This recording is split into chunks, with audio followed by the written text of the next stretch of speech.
اعوذ باللہ من الشیطان الرجیم، بسم اللہ الرحمن الرحیم۔ آج ہم بات کریں گے پارہ نمبر 9 کی ایک آیت پر، ترجمہ سماعت فرمائیں۔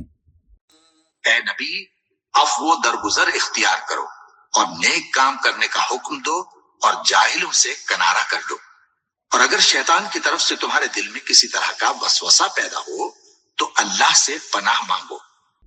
یہ قرآن پاک کی سورہ اعراف ہے، اس کا نمبر 7 ہے اور آیت کا نمبر ہے 199 سے 200 تک۔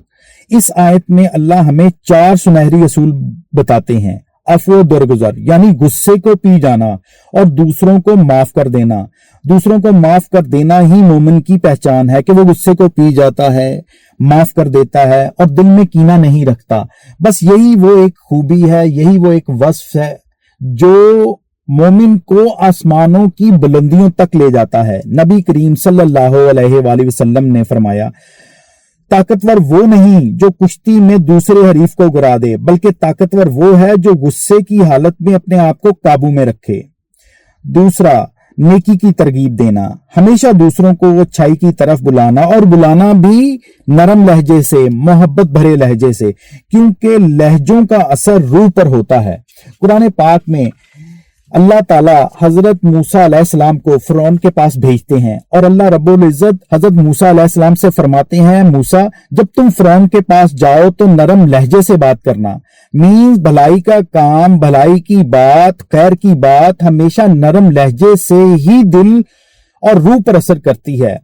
تیسرا پوائنٹ ہے جاہلوں سے کنارہ کشی، اراض الجاہلین، جاہل کا جواب خاموشی اور عزت کے ساتھ کنارہ کشی ہے۔ واصف صاحب اپنی ایک گفتگو میں کیا خوب فرماتے ہیں کہ ایک دفعہ ایک شخص نے دیکھا کہ ایک بزرگ، ایک دانا شخصیت ایک جاہل کے آگے دوڑے جا رہے ہیں، تو اس شخص کے دل میں گمان پیدا ہوا، کیوں نہ ان بزرگ سے پوچھا جائے کہ آپ کیوں بھاگ رہے ہیں۔ تو وہ شخص گیا اور دیکھتے ہی بولا، آپ عیسیٰ علیہ السلام ہیں؟ تو ان بزرگ نے جواب دیا، ہاں میں عیسیٰ ہوں۔ تو وہ شخص پوچھنے لگا، آپ اس جاہل کے ڈر سے بھاگ رہے تھے؟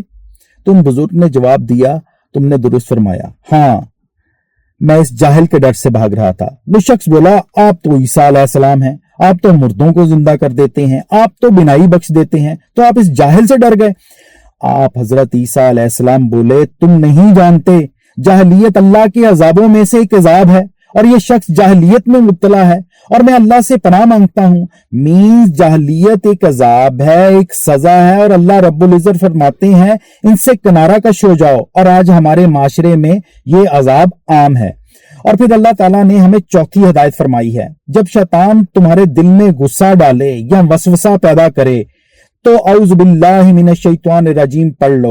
بس یہی وہ ایک گولڈن کی ہے جو ہمیں اس وسوسے سے بچا سکتی ہے، اور اگر ہم ان ہدایات پر عمل کر لیں تو ہمارے گھروں میں سکون، معاشرے میں امن اور دلوں میں نور پیدا ہو جائے۔